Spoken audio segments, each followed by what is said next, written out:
Welcome to another episode of Stow Nation, a production of Park Media.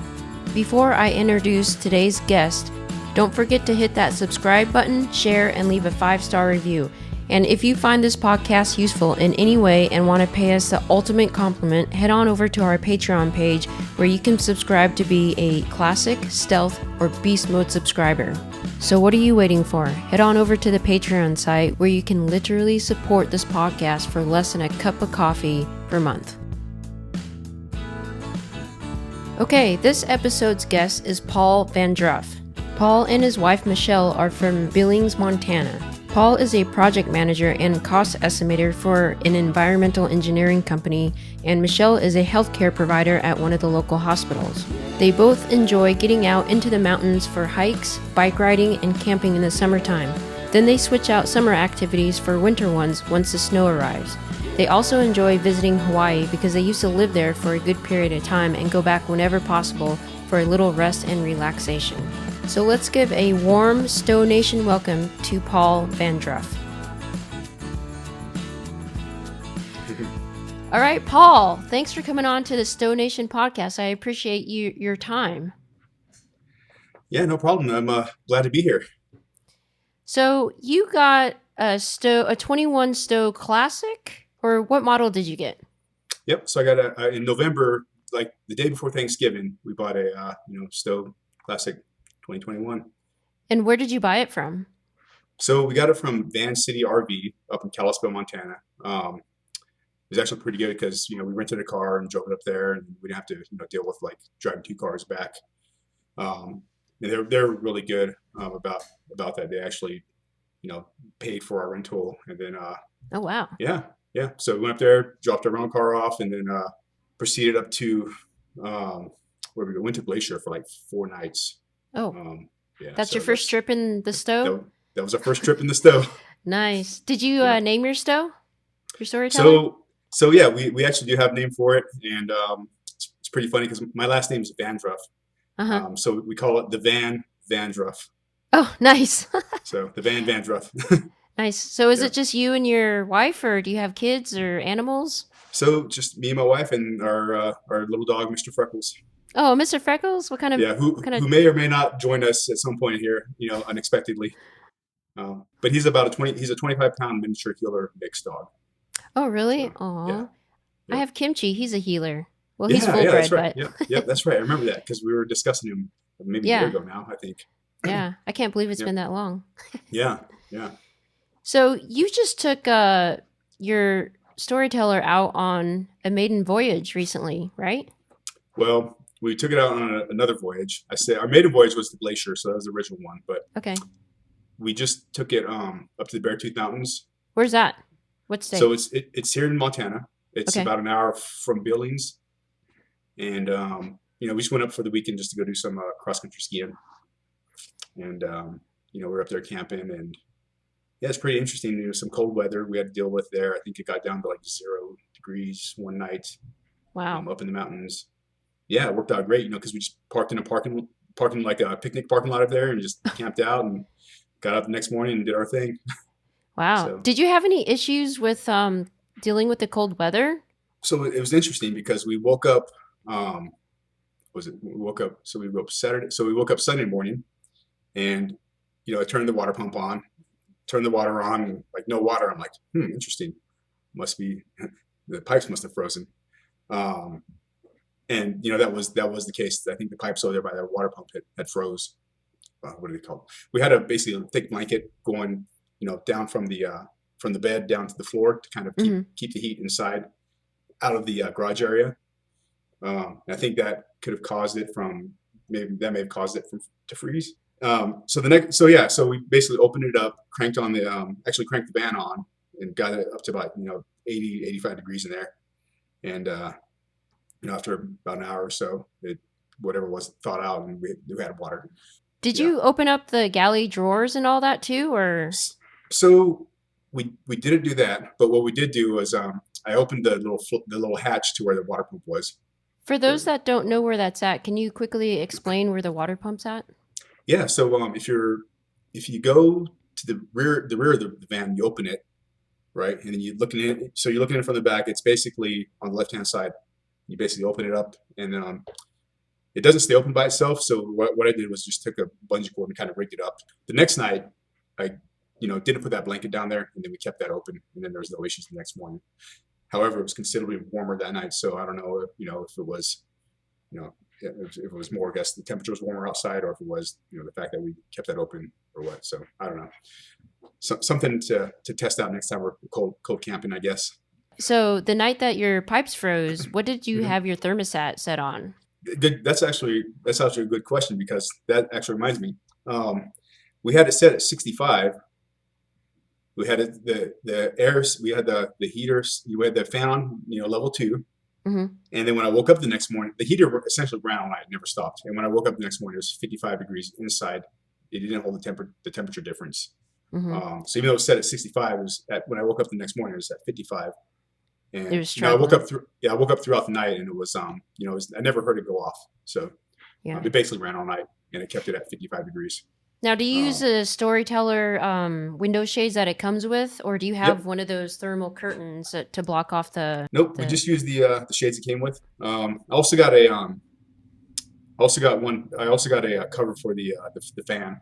I think in the future, what I'm going to try to do for winter camping is get some sort of thermal, barrier to kind of put there at the back of the back of the front seats.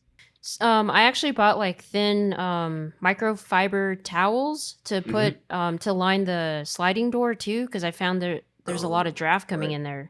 Yeah, and then Okay. I did it on the rear doors too.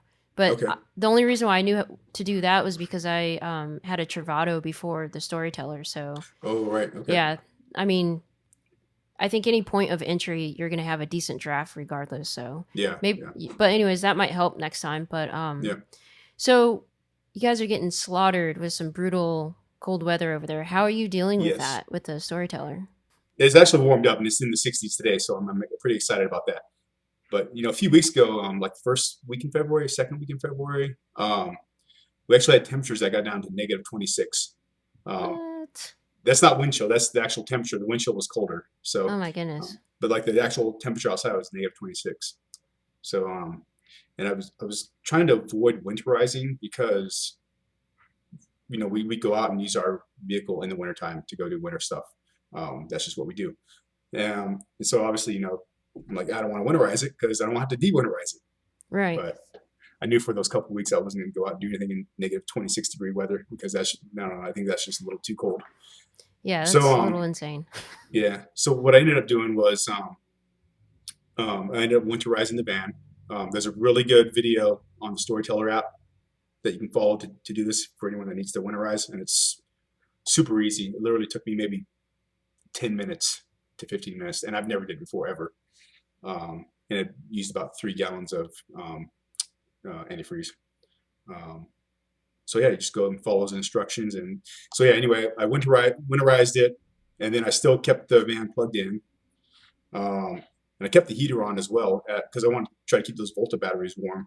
The one night I actually left the heat off, and it came back and the Volta was blue, it was like slow Mm, blinky blue, which means effectively too cold to charge. right. So even though it's plugged in, I don't think those blankets were keeping it warm enough. So basically, what I did was I just put the heater on it at about 40 degrees. So you Yeah. don't keep like a little ceramic heater or some type of space heater next to the battery to help out, Um, especially on those really cold nights, or? I thought about it, but no, I don't. Maybe something. Maybe I will do that in the future. So yeah, That's good that you haven't had any issues, because I know a lot of people get that dreaded slow blue blinking light, and yeah. it takes a long time for that battery to warm back up. Well, the other thing is if you get that, what I did, um, because the thing heats up so much faster and it gets so much warmer as if you turn the van on. So I just took the van out, I turned the van on, drove around for, maybe 20, 30 minutes, got it super hot in there, and then, it just instantly like fixed it. Okay. So that's the other thing. If you're like ever thinking like, oh, my van's too cold, or what am I gonna do? Turn the thing on and drive it. Okay. Crank your heater up because yeah, just and then when you turn the heater on, right, you got to make sure that your blower, not the blower, but the furnace is off if you're running it. Yeah. Why is that? When your van's running, you want the furnace off because it uses the heat. it uses the engine or the basically the heat from the engine to heat it up Mhm. instead of the Oh, okay, furnace. okay. Yeah, so you don't need to have your furnace on when your van's running. It's still going to heat it up from that little port down below. It's So all engine heat. yeah, yep, That's yep, pretty and efficient. it heats it up fast because Really? you got your regular heaters on in the front, and it's just just turn up all the way to 7 and turn all the way up to high, and if there's ever any issues with cold and you're like worried about it, crank that engine on and drive it around and turn on the Oh, heat up. Yeah, that's good and advice. that'll fix it. When you leave the van stored outside, plugged Hmm. in, how much diesel does it use per night? Or like, I don't know a good measurement, or if it should be days or hours Yeah. or weeks. Like, how much diesel is actually used? So I don't really know. When I asked, you, maybe we'll get to more of this later on about when I first learned about the storyteller. But I was when I was first looking into the storyteller, I was talking to Andrew Cooley. I think some other people know him as Overland Jones. I think that's his last name. I was asking him, and he said it was like a tenth of a gallon a night. Now I don't know I don't know how they came up with this or how he came up with this tenth of a gallon. Like the other night, the thing essentially ran all night. It ran all night, and I don't think if it changed the amount of gas that was showing on the gas indicator, it was like only 1 bar, if anything, Really? from the indicator. Yeah. Wow. That's really So, good. and I'm pretty sure that goes off every night because we've had 0, 10, Hmm. 15, 20-degree temperatures a night. So, and I keep it at I know I said 40, but I think right now it's at 45. Yeah, so it doesn't use a lot. So you've only taken your storyteller out a couple times, or how many trips in all have are Yeah. we talking about? So we had our maiden voyage, which was I think we stayed in 5 nights. Then we took a trip from Montana down to San Diego, which was Oh, 11 days long. okay. Um, Where did you stay at during that entire trip? Did you do the boondocking thing, or did you? so when we drove down to San Diego, we took the 15 down. We got tired of driving. We stayed at we just stayed over at a rest area. Continued on the next day. I think we drove through the second day. We made it all the way down to San Diego, and that's where my sister was. That's where my sister Oh, lives. So okay. we went to go visit her, and we just parked in her driveway and slept in her driveway. Oh, nice. Yeah. Then we left from there. We went over to your neck of the woods over there in Tucson, Hmm. and we hit up Saguaro National Oh, Park. yep. Nice. Yep. I think we stayed there for 1 night. Saw those very large cacti. Yeah, Um, everywhere. there's a picture of me standing next to one. And the thing just like dwarfs me. So yeah, Wow. they're just amazing. Um, anyway, so that was an 11-day trip. We hit the Grand Canyon, then we came up through Utah and back home to Montana. Um, we took another winter trip up to Yellowstone for 3 nights Oh, wow. because it's about 3 hours away for us, so it's pretty easy to get there. And then just the last trip we went on to the Beartooth Mountains was 2 nights. So I think all in all, we slept in our van like 19 nights since November. You probably Yeah, put what, at least three, maybe 4,000 miles on it. yeah. Right now we have 5,000 miles on it. So So, yeah, out of those 5,000 miles, what's the one thing that has really impressed you about the storyteller? I kind of like driving it. I kind of like a lot of people like talk about the features and how it like pushes you back on the road and all that, but I don't know. I kind of like some of those safety features. But I'm a tech I'm a tech person, so I like that kind of stuff. So, but yeah, I like the driving things. I do not like the way it handles in the wind. Definitely, I'll be looking into probably getting some different suspension because it looks like that helps. What made you pull the trigger on getting the storyteller? Because I'm sure you looked at the Revel Yeah, and maybe some other Class B yep. RVs out there. We were really looking for a tool to get us out, and to extend our time outside. Um, a couple of things was we live in Montana, so I want something that's going to be 4-wheel drive that handles well in the snow. Um, for the last 5 years, we were a one vehicle, family. It's just me and my wife, and we just essentially shared the one vehicle we had. So I wanted something that can act as a daily driver from time to time when I needed it. I wanted something that was easy to drive, so it had to be short. So those were kind of the things we were looking for. So when we were looking at those options, there's only a few. We really liked the build quality and the I think the tipping point for us was the Volta. Yeah, because I don't want to carry a generator around to like run something. I just wanted everything to be self-contained. Right. So those were kind of the factors that kind of led us to the you know to the STO. How long were you Oh looking man, for before you actually decided on the storyteller? Like a couple years? yeah. So I think like 2015 we kind of sort of started looking, but we were like not really ready to get anything yet. We were just we knew like in a few years we're gonna get something because again, we're like we like to be outside and we want the access to outside and we want to extend that access. So we started looking at 2015, but we kind of just kept it in the back of our mind. And then I think we moved here to Montana in 2019. That's when we really were like, all right, let's start looking now. So we went down to the local RV, saw what they had. Um, you know, was looking into those. I think we looked into the Revel, we looked into some custom builds, um, and then towards the end of it, I think around May of last year, um, I was actually almost like to the point where I was like, I don't really want to get anything because I don't think these are going to meet our needs. Being the fact that, um, one, I didn't want to carry around a generator. I wanted something that was going to, I was looking for that power system. I think that the electrical power system, and nothing really met the needs. And then, you know, I saw someone mention an STO. I'm like, well, what's that? And so, we took a trip last year up to Glacier with my friends who are actually, um, they live in a van and they've lived it like for about a year and a half. They were living in a van, and theirs is more of like a converted bus, one of the shorter versions of those buses that you see like um like what might be at like a hotel or resort or whatever, like those types of shuttle buses. Oh, So wow. That's cool. yeah, yeah. So they had one of those that were converted, and I basically asked him a lot of questions and what would he do differently, and basically he was just like, electrical system, electrical system, electrical system, because they're out there. I mean, theirs is okay. It worked for them, but they had I think they had like 450 watts of solar on top. So where we were camping, we were covered by trees, so they didn't Um, once their power was gone, it was gone, and they had no backup alternator to charge their batteries.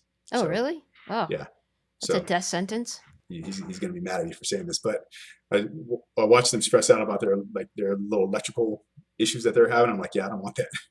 Oh, And so this yeah. was in May, and then sure enough, I get home in May, and I'm looking up, and I hear about the STO, so I'm looking about it, and then I just noticed that there happens to be a van expo in Missoula, and they're going to have a couple STOs there. So sure enough, I went up to Missoula. It's like a 5-hour drive from here, so went up there and spent the night in a hotel and went to the van expo, and actually I met who did I meet there? TC Boogie. I think everyone here probably knows who that is. Hmm. So I met him, talked to him, asked him like probably 100 questions to where he's probably got sick and tired of me. Same thing with Captain Morgan and Andrew and is it Andrew Cooley? I think yeah. Asked them like probably the 300 to 400 questions each, but by the end of that I was pretty much sold. Yeah, we're getting one of these. And then as soon as we got back, I basically called up Van City RV and was like, hey, I want one of these. And so that was June. That was July. No, okay, so that was July, and then so we waited until November to get it. So, That was so probably a really long wait for you guys, huh? yeah, yeah, yeah. Because especially as being in the summertime, we just wanted to go outside, wanted to go hiking, wanted to go camping, and we do all those things anyway. It just because I think we went tent camping up at the Grand Tetons last year for a week, and we're just like, oh, this is torture. We just want our van. So Yeah. yeah. What's your experience with driving it in the snow? Does it do So pretty well? I mean, what do you think? so I think it does pretty well. I have an Xterra. We have an Xterra that we drive around, and we drive that in the snow all the time. There was, and being here in Montana, we had that cold spell. We had probably 6 inches to 7 inches of snow on the ground Oh, wow. for about 3 or 4 weeks.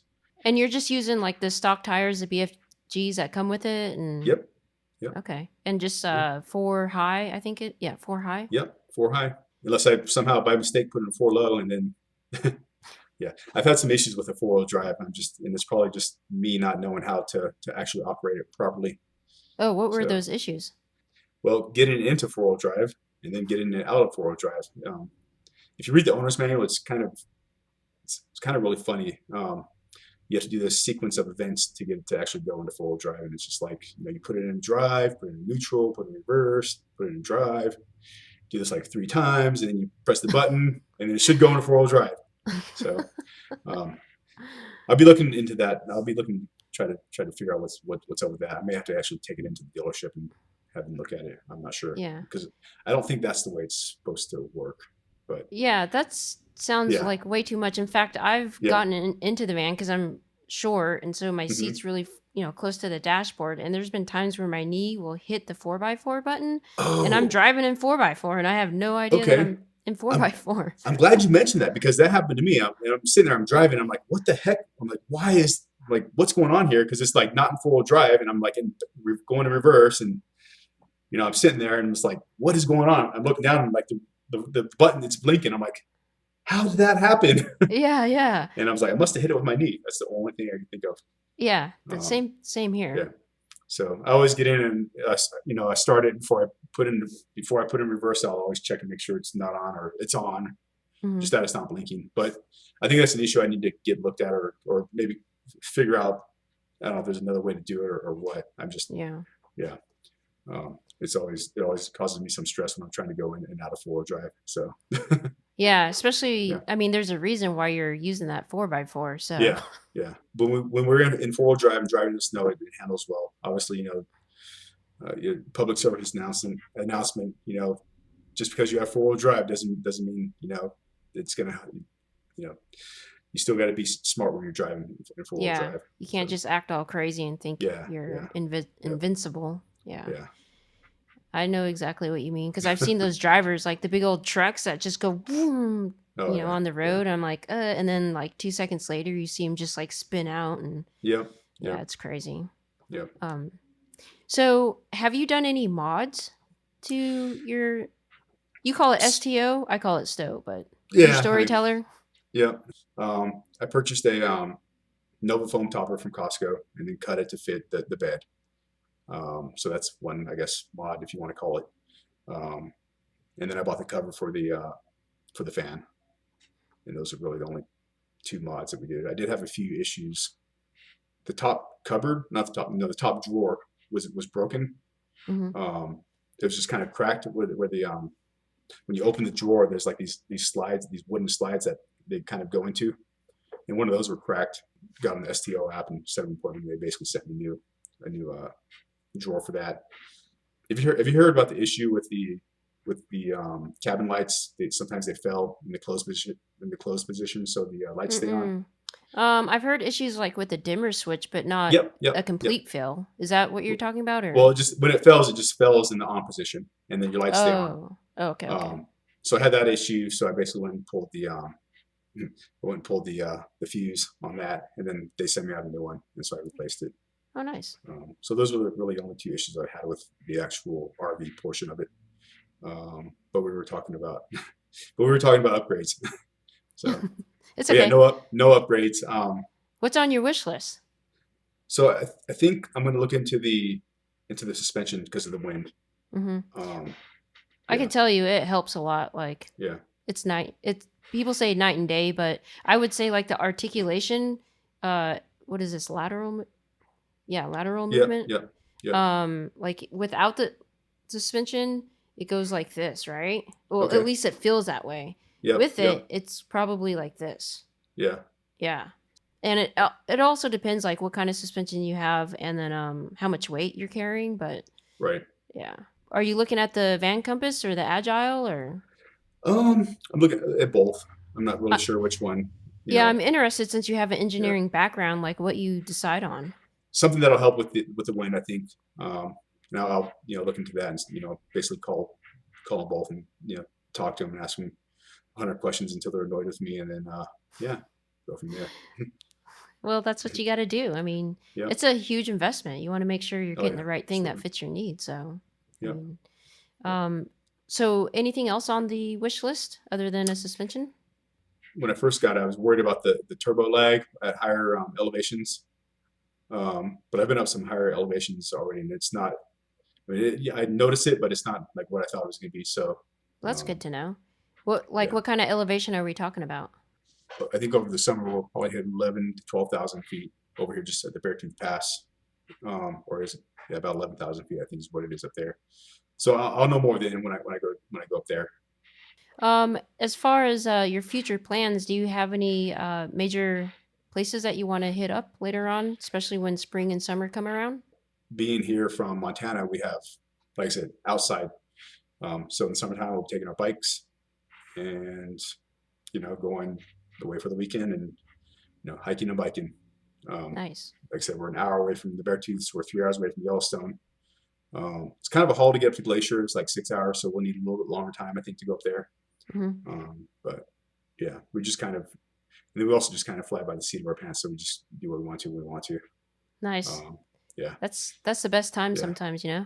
We went down and saw my sister in San Diego. We basically kind of decided to do that, 2 days before we did it. So yeah. Well, it's been a pleasure talking to you. And I like to end every podcast with the same question. And that is, what does it mean to you to be part of the Stow Nation community? I think it's great because you have, I think last time, about 2,500 people from all different backgrounds, all different, experiences, and each and every one of them have one like mind. We're all still like-minded in that the fact that, we have RVs and we want to be outside with them. If anyone has a question about anything, then you're going to get 20 to 30 different answers, and you're like, oh man, you're going to get some things that you didn't think about.